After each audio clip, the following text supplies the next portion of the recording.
Hello, welcome back to the Lub Dub Podcast. I am Erica, and this is my husband, McFly. We bring you everything from marriage to parenting and everything in between. And today, I am actually excited. And I'm only excited because... Tell me why. Pastor John Gray, he decided to respond to the rumors of his infidelity with his wife Aventer, which sounds like an anime character. Don't make fun of her name. That's rude. That's so rude. I think it's she didn't choose it. I mean, clearly that's not. rude. Anyways, the point is, sorry, Aventer. It's a beautiful name. He responded, and in true pastor fashion, he responded and said nothing at all, nothing of consequence to me. I think the overwhelming theme was essentially I should be held to a higher standard, but I'm working on it. So I am. I don't know. And then I guess... I mean, that is what he said. He said we're in therapy and we're doing the work, but he's not doing enough work because he wouldn't be chatting with this other chick if he was. and he wanted to convince us as well that it was, again, just an emotional affair. And, I mean, potentially, unless they were going to video chat over, like, her two-piece, I don't understand. No, he said hop on the plane. He said, get here. Let's get on the plane together. So they can talk in person. And bring your two-piece. To talk. He wants to talk to her about she's wearing a two-piece. But nothing physical ever happened. Maybe he got caught before it happened. I don't know. But I think there is... It's... Okay. If Michael Jordan cheats on his wife, I don't care. You know why? I don't watch him for moral advice. I watch him because he can dribble a basketball and he can dunk that thing and he can hit them shots. Bow! Right. Cool. When a pastor cheats multiple times, I have to question what advice and what's being sent to you by God. Because if you've ever been to a church before, what they tell you is that essentially what I'm telling you is the voice is God speaking through me. I'm a vessel. Is that what they say? That's the whole belief of it. Like they I only go to Episcopalian churches. So. Oh yeah, she goes to the Amen church. Yeah, it's like but a like Catholic, church, but with like leeway. I grew up in, a little different. But the thing is, that's the thought. They say I'm a vessel. I'm giving you the word as God's giving it to me. So I have to wonder what word he getting it from, and maybe he ain't getting it from God. Not all of it. That can't all be coming from God. And it's the reason we bring it up is I think. To me, when it comes to pastors, they get a pass on so much. If you're in his congregation, I gotta be thinking like, dude, what's going on? They're gonna be like, whatever, and they still gonna raise money and give him. I'm assuming there's gonna be like, oh, his anniversary dinner coming up soon. We pass that anniversary dinner every year. I guess he did apologize to his wife, but I think at some point your apology doesn't mean much. And at some point, we have to believe that you're telling. It's you're like lying. I don't want to lose you, but I also want to have this too. So unless you're gonna do something, just shut up and let me cheat. I don't think she's gonna do anything. Unless you're gonna do something, shut up and let me cheat. Alluding to our previous video, I think she recognized that she's built an empire, or he's built an empire, with her quietly being a part of it in the background, and ultimately. I don't know if she's willing to or wants to. I don't know her personally, obviously, but I have to guess that she doesn't want to lose the empire. And the thing with churches, and this is kind of, a little hairy subject, it's always about people pray it away. Remove this demon of infidelity from Brother Gray. Maybe just stop doing what you're doing, bro. Mm-hmm. Maybe don't blame it on the demon. Maybe you just need to tighten your shit up. Explain away everything that you do. You got to take accountability for what you do. At some point. In the times of Jesus, it wasn't just like he wasn't looking at everybody being like, man, he got a demon. That's all he got a demon, and he got a demon. Everybody got demons. As somebody who's I did something wrong. I thought the point of certain stories in the Bible is that you're being tested And then you're supposed to, have control, self-control. He failed that test. To pass said test. He failed that test twice. Right? Wasn't it what they sent Jesus out and he was starving 49. It's supposed to be, I am withholding. Job was tested. Abraham was tested. That's literally the point of fasting. Moses was tested. Everyone gets tested. He's just not doing a good job in his test. He's not studying. He need to get some study, some cue cards. And not to say that we are the greatest people in the world and we are beyond reproach. No, absolutely not. We are flawed and deeply flawed individuals. Right. But we tell you that. And we're honest about that. And we say, listen, we're learning as much as anybody else. But I have to question anyone who was repeatedly, and again, make a mistake once. All right, it happens. Twice is starting to become a trend. And I think it's more than twice. I mean, potentially, yeah. And a commenter on our last video mentioned that there was a secret hotel room. You don't get hotel rooms to talk to people. I mean, dude, there's some. You can talk in cars. You can talk outside. There's some sugar babies who say that that's all that happens when they have their relationships with guys. Maybe he's one of those. Maybe. I'm just gonna play devil's advocate. Hopefully. Bad choice of words. Bad choice of words. Devil's advocate. Either way, John Gray, tighten up, bro. Stop coming to me with, well, I want you to receive it as God intent. Dude, just stop. Just stop. Just stop, bro. Just stop. Okay? That's all I got to say about it. I mean, I do have a question for you. Okay. Does this invalidate his other teachings? What is your opinion on that? I have to assume you a liar. So I look through with a grain of salt, yeah. Because you're a moral leader.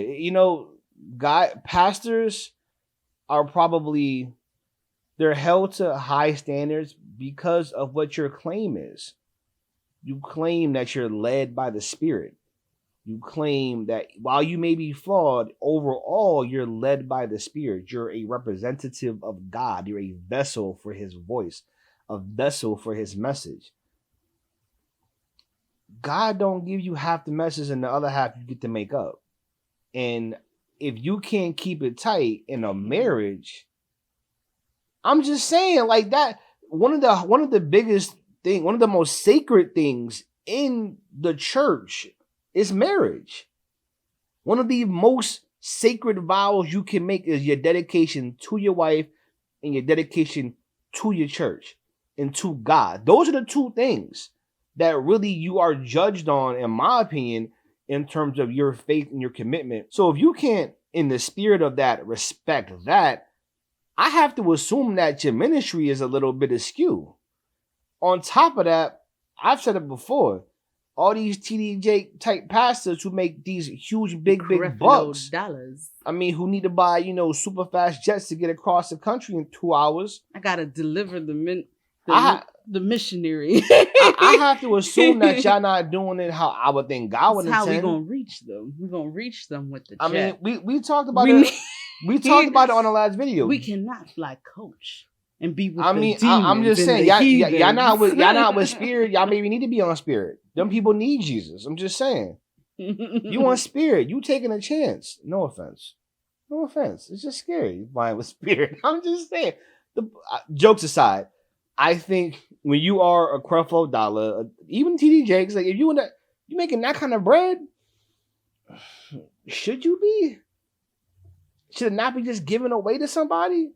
Like I understand living nice and having a nice house, even getting a little Benz or whatever, but it comes to a point where I gotta question all of that when I see how you act outside of the fact that you're making multi-million-dollar companies off of the word. That's not how I would think a true man of God would carry himself. Definitely not gonna be cheating. He definitely not gonna cheat and then tell me, man, I'm putting in the work. You ain't putting in shit, bro. You need to go put in the work. Stop talking to us. Nah, he's putting in his time with a side piece. Putting in work to get at some side hoe. Anyways, hopefully this is the last of it. Because I think it's embarrassing. It's got to be embarrassing for her. It must be hard for her. I mean, because again, on the public stage, it's one thing to deal with it in your house and be upset and distraught, but to do it in public, that is the worst. And I don't think him speaking on that helped him at all. Don't speak on it at all. I mean, your silence is going to be better than anything else. Because anything you say is going to get dissected just like this was. And then when you pull out something that's not even a real answer, just being like, well, it was never physical. That don't make it okay. And most people already agree. That's probably worse. It is. You're confiding in somebody emotionally. That's supposed to be your wife. And he used to talk crap about his wife to her. Did you see one of the clips? He was like, oh, this is what happens when nobody cooks at home. You can cook. You big enough to cook. Man, I would, right. You big, were old, and ugly enough to cook. Oh, she brought the patois. Anyways, getting the rough out here for you. All I'm saying is, John Gray, your excuse, I guess you want to call it, or your response was weak. And as a man that made his money speaking with such passion and vigor, you could do better. If you want to give some lofty apology, you can do better. So then do better. But also maybe if you want to teach people about moral upstanding and living the right and living by the word, maybe do that too. Maybe live what you kicking on Sundays. Otherwise, why is anybody listening? Live what you preach. Or don't preach. And maybe Aventer, maybe it's time to dip out. We already said it before about cheating. If you continuously cheat, it's obviously a lack of respect for you. And I believe in my whole of hearts that I love you and I'm not going to cheat on you because it's hurtful and it hurts you. And there's no point to doing that. If I want to be with you. He said, I honor you in this moment. No, he doesn't. He did say he honored her. He doesn't. He did. That was bold. He does. It was bold to just say, you know what? I have not honored you as I should. The truth. But I will today. I'll try. Moving forward. Don't say I'll attempt. Not that hard, but I'm gonna try. He really did say, I honor you. No. If this is honor, what would disrespect be? What would dishonor be if this is honor? I'm gonna just keep cheating on you and hope I don't get caught. And that's the thing I think about this, to put a bow on this. He only is sad because he got caught. He's only contrite because he got caught. If he never gets caught, he'd be in the Bahamas balls deep. I'm sorry to say it like that, but he would be. And he'd be talking he was talking to the girl in front of his kid. And he'd be preaching on Sundays about love your family and don't disrespect, honor your wife. Really? He's bold. If nothing else, he's bold. He gets points for boldness. But execution, F. God's testing you, F. Get it together. If it was a girl, I'm just saying, if it was the wife and not the pastor, she'd be slandered. Mm-hmm. If it was the wife, she a Jezebel. If it was a Jezebel, Jezebel. You said Jezebel. Jezebel. No, if it was the wife, she would be completely written off and excommunicated. I don't think we even do that in other faiths, but excommunicated from the church if it was a woman. Talk about it. It would be. And that's absolute fact. I'm hoping she get a pass now. You, girl. She should get a pass. If not, she should get 2 passes. And he better not say nothing but, did you have fun? That's all he should be able to say. That's exactly what Aventer, go get your passes. Go get them. Demand them. You want me to keep this ship together? I want to. And I want to pick the guy and show him to you. Put some respect on your name. Do it again. Anyways. Well, that's all we had. Hope you guys enjoy it. We're making fun. It's a sad situation in the sense of like I want anybody who's in a marriage to be happy. Especially black couples. You want black couples to succeed. You want them to win. You want them to be in love. You want them to build and, create that foundation that they can pass on. But some dudes and some women, some people, we can't just be passing down scars, man. This is ridiculous. That's what it is. it's a scar. It's a black eye on that family. It's a black eye on him and her. And their kids, because they gonna find out about it. And OC, man, dad couldn't keep it together, and he was. Think about this really quickly, guys. Think of regardless of how you believe, they have received favor.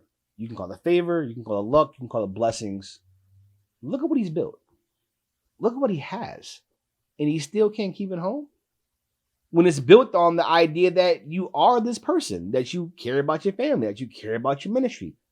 You've created this platform, this amazing platform that provides for you, and you get to do what's a passion of yours. Wife probably doesn't have to work, and you still want more. Greed, man. That's what it sounds like. It's something greed and selfishness. And how can you follow a pastor who lives by that code of greed and selfishness? I can't, and I wouldn't.